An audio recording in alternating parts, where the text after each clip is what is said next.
I believe it was published in 1978. And I started working on it, I believe, in 1974. Yes, but I wasn't working on it full time. Obviously, I make my living by writing things, and so I've got to be writing something that is going to sell fairly quickly. And I knew with the making of jazz that this was a labor of love.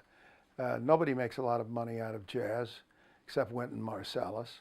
And so I did this because I love the music. I've been playing the music since I was 12 years old. And I just wanted to do this for my own enjoyment. But it was, of course, very interesting to do because I had to go back and listen to all the records. And I made a point of, I really spent more time listening to the music than I did actually writing the book. Because while I'd heard all this stuff, all the Armstrong and Lester Young and everything, I've been hearing this stuff for many years, I hadn't actually sat down and studied it and listened to it carefully and play it over and over again and move the needle back in the groove to, because we still had that in those days, to repeat passages and transcribe some stuff, you know, occasionally if I felt I needed to understand it a little better. So that was the great thing, and I enjoyed that. I would tell myself, you know what I'm going to do for a living this morning? I'm going to listen to Louis Armstrong records. So that was a very nice way to make a living. But of course, the making of jazz, I made enough money, I have made enough money out of it over the years, maybe to just about pay for the time that I put into it. But it certainly was not highly profitable. Oh, I got terrific reviews. I was very happy about that. Terrific reviews, and I think partly because I brought something to this that a lot of the people who have written about jazz don't have. I'm a professional writer. I've made my living for many, many years doing this, so I knew how a book was put together. I knew exactly how to go about creating the kind of book I wanted to make. But I also, unlike, there are a lot of, fewer now, but at that time, there were a lot of jazz writers who really didn't understand music. They had no background in music at all. And while I don't claim to be a great musician, which I'm not, but I have know something about theory. I can hear music up to a point the way a musician does. And so I could bring that to the work. And then finally, I have a brother who is quite a well-known historian, a professional historian, and he and I worked together on some books, American history sorts of books. And so I learned what a historian does, what kinds of proofs that a historian needs to have to be sure that what he's saying is correct. The past is gone. You can't go and look at it. So you have to get that from documents, from books, from papers, from whatever else you have. And so I learned that the historical method. So I came to it, luckily, just by chance, no great virtue on my part, but with the right tools to do this kind of thing. And the result was that the book was very well taken, and I'm very happy about that. Oh, I can't even tell you, and I don't actually know, because, for example, the book was published in Russian, and somebody told me there that they had sold 50,000 copies of it. And I don't know whether to believe that or not, but there's no way for me to find out. I will never know how many copies that book sold in Russia. So you're talking about hundreds of thousands of copies of the book, but I can't really tell you.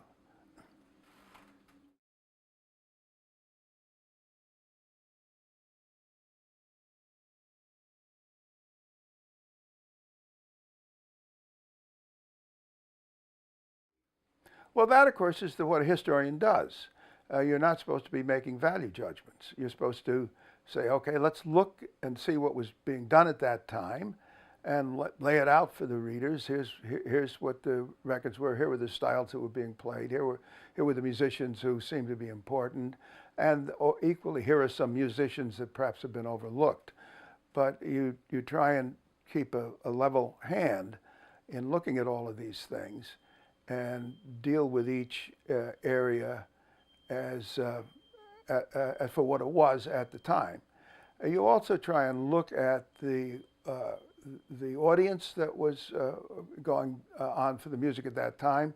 Obviously, the swing bands had a very large popular audience. Free jazz had a rather small audience.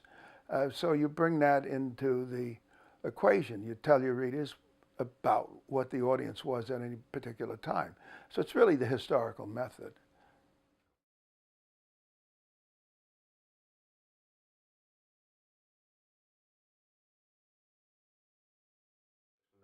Well, I think I was guessing like anybody else who gets into these things, because you can't predict the future, you just don't know.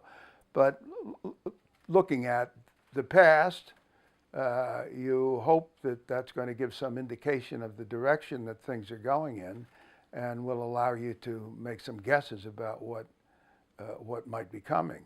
And how accurate I was, I don't know, but um, some of it I think probably has come true.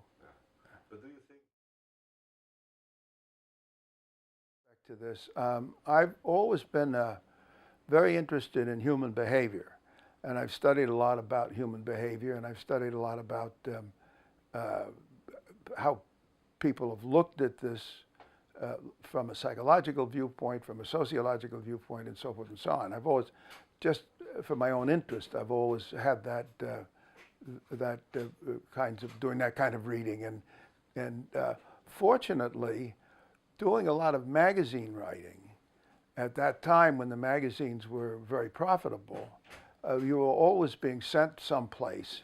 I'd go to New Orleans, or go to Los Angeles, or go someplace to work on stories.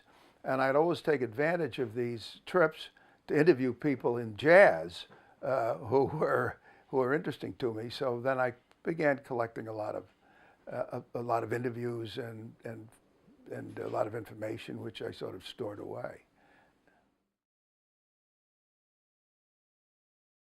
When I was very much younger, I always wanted to travel. I mean, it was 12, 13, 14 years old, I wanted to travel. I don't know why I got that travel bug. A lot of my family had no interest in it at all. My mother and father never did much traveling. But I wanted to travel. And then, like a lot of people, I inadvertently got married and had children, and I was in my 20s, and so that kept me pretty much tied down for a while. And but finally, I got an opportunity to go to Russia, and in connection with my with some writing I was doing, and so that sprung me loose in a certain sense. And then my wife at the time and I and our small children moved to London, and we were living in London. And from London, I was going on to the continent to work on magazine articles. I was writing for a number of magazines, and I was working on the magazine articles. And this again gave me an opportunity to see quite a lot of the world. And in the end, I certainly visited every country in Europe many times, and most of the major cities and so forth. So I wanted to travel, and I have had the opportunity to travel. And that, of course, brought me into contact with a lot of jazz musicians, because I would make a point of calling up or getting to meet the local jazz critics, the musicians, whatever I could, and talk to them. And it did give me some background then in what was going on in Europe. John Chilton, an excellent jazz writer, an English guy, was one of the first people I met there, and he was just very good about introducing me to people, about sitting and spending time with me to develop what was going on in Europe. As I think you know, most American jazz people think jazz is America, that's all there is to it, and what goes on in the rest of the world is not important. Well, that's obviously not true. And so I had that, having done a lot of traveling because of my writing, I had a better sense of the importance of Europe and the role it played in the development of jazz, and was able to write something about that.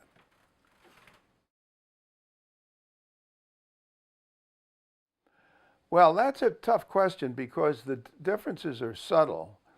Um, I think, and this is a very hard one to talk about, but I think the nature of swing itself is somewhat different in Europe from what it is in the United States.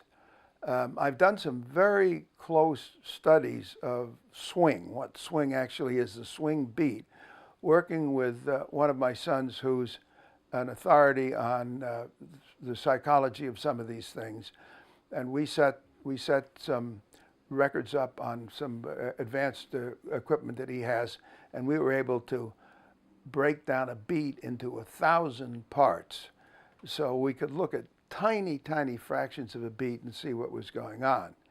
So in doing this and with working some of these things, I did conclude that the swing patterns were a little bit different from Europe and and what we have in the United States. Contrary to what nearly everybody believes, the swing beat is not a dotted quarter and an eighth, which is the way it's sometimes written, or it's not 2/8, which is also a way that it's sometimes written, but it's somewhere in between those two. It's about 2/3 to 1/3. The swing players divide a beat in that sense, and that's where you get the sense of swing. But this, again, is subject to a lot of qualifications because different players do it differently. At different periods in the life, the players may do it one way when they're young and a little differently when they're older, and so forth and so on. But it was a fascinating thing to study this. And what I did see is that the Europeans were a little more consistent in doing the thing that they did. And it was a little more towards a standard European tempo and not quite the same jazz swing that we had here. Now, that's not to say that it's worse, but that there were these minute differences in there which are very subtle and very hard to describe. But then there are a lot of other things in the European situation. The United States is one nation. You've got 20, 30, depending on what period you're talking about, of countries over there speaking different languages. In the United States, jazz is universal. It's pretty much the same anywhere you go. You're going to have avant-garde jazz. You're going to go to New Orleans. You're going to have avant-garde. You're going to have all different kinds. You go to New York, you're going to have all different kinds and so forth. But in Europe, it's constantly being tempered by the individual proclivities of a given country, and so that you get a lot more variety in an approach to jazz in general and to the swing beat in particular.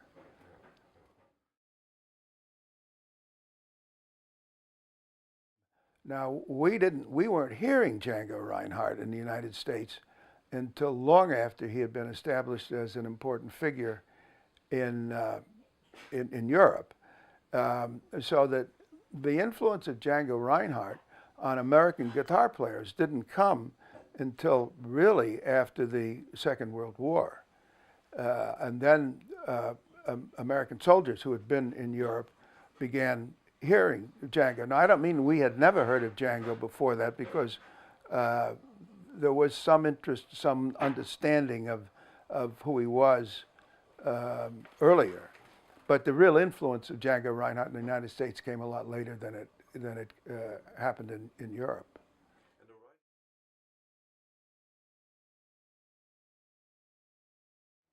There's a great difference.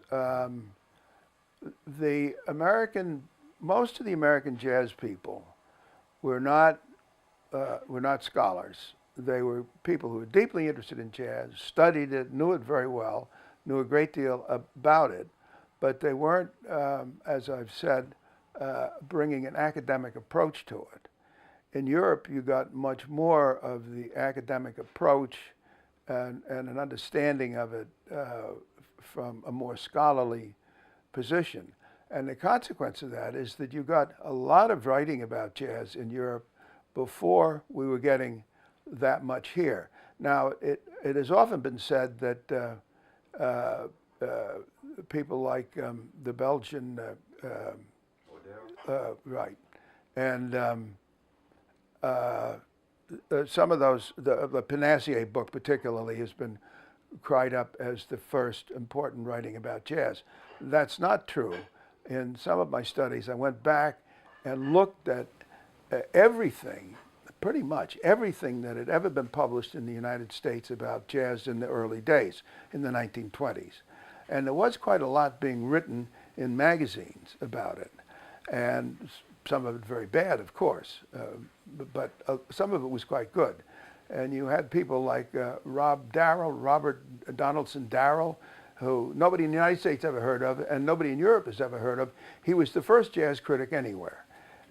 He should be a very important figure. He should be very well known. He isn't. I've written about him, and he was still alive when I was doing this work, so I interviewed him several times and talked to him about his early writing about jazz. And he was the first one, for example, who cottoned on to what Duke Ellington was doing. He was writing about Duke Ellington when nobody else was, really was touching upon Ellington in that fashion. He was writing for a little American magazine called Disque. It's a French name, but it was being published in Philadelphia. I think Philadelphia. It was being published in the United States. And he was writing reviews. A very interesting guy. He said, I didn't know anything about jazz. My background was all in classical music. But I had to cover it. I had to cover what I thought was popular music for this little magazine I was writing for.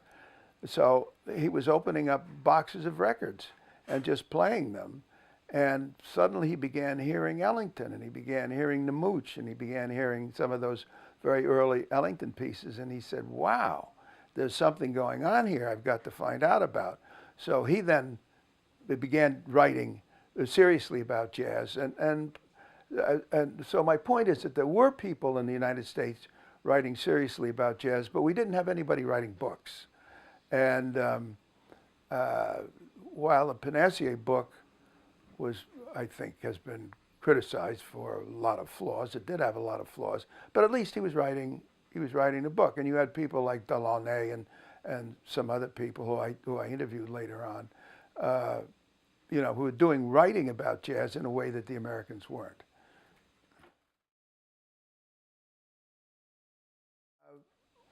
I started thinking about that when I began spending some time in Europe. And that was mainly, I was living in England in 1969, 1970. So I was crossing the channel and I was getting over to Europe a lot, as I've said, for the purpose of writing various things. And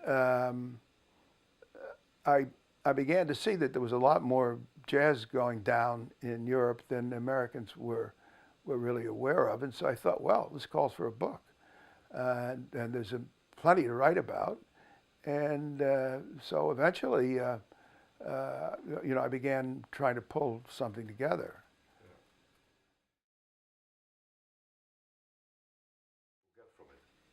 A history of jazz in Europe should be mandatory reading for students of jazz. I mean, that seems obvious on the face of it. But here are all these students of jazz in Europe, and there's a lot of them. I don't know how many thousands, but many thousands. And they don't have a history of their own jazz to study. They're studying the history of American jazz. Well, that's fine. They should. I mean, obviously, you have to know about American jazz or about the jazz that was going on in America. But why not study? Why not study your own stuff as well? And so that's why I've taken an interest in trying to develop a history of European jazz.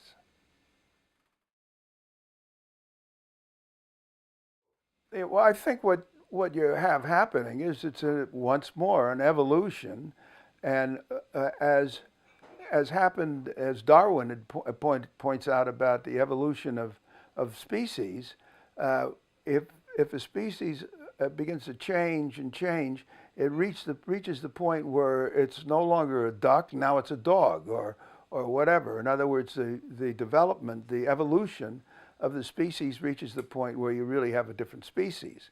And that can be studied because what happens is that they no longer can interbreed.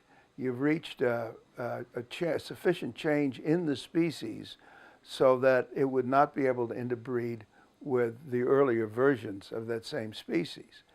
And we're now reaching a point in jazz where it may be evolving beyond the point where it's fair to call it jazz anymore. It needs to be re-examined and called something else. Now, I'm not saying that this is definitely happening, but this is one of the patterns that jazz is likely to follow. It will evolve to the point where now you've got something quite different from what it originally was and needs to be treated differently.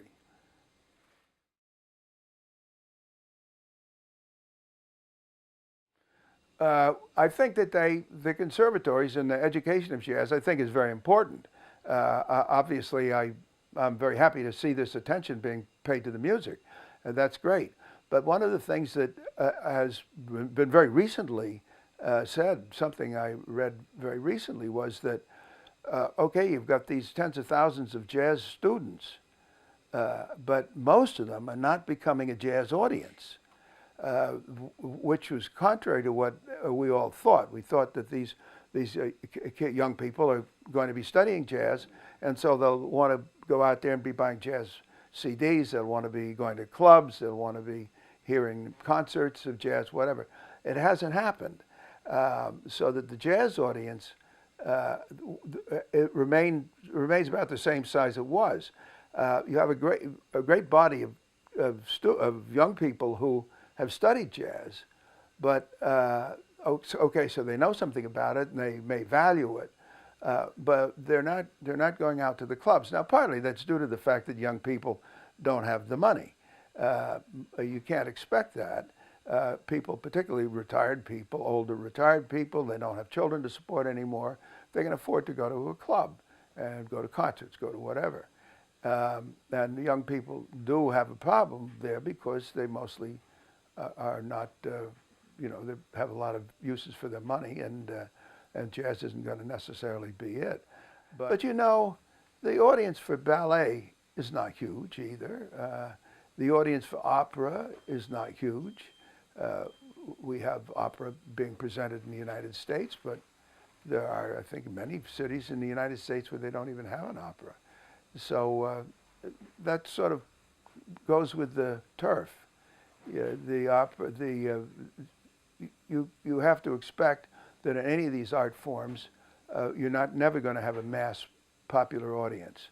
I mean, the last time we had a mass popular audience for jazz, well, we had it in the swing band era, and then when you had people like Dave Brubeck and so forth who crossed over and got a larger audience. But basically, a jazz player just can't expect that he or she is going to get wealthy from playing the music.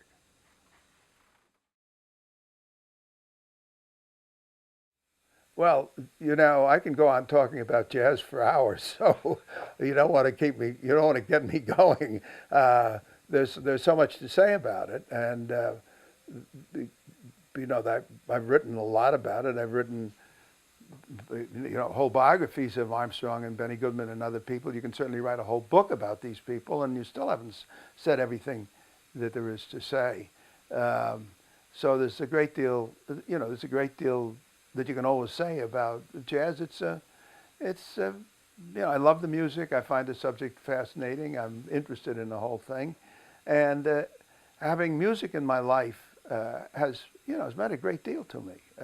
It's been a big part of my life. So, I'd like to see the kids out there getting something, and instead of this constant superficial music where where you're doing something else while the music is playing, and instead of listening to music, I like to listen to it. I don't just turn it on and leave some jazz going, or classical music, whatever, Bach, whatever. I sit down or lie down on the sofa and I listen to it. And that's important part of my life. That's something I just vastly enjoy doing.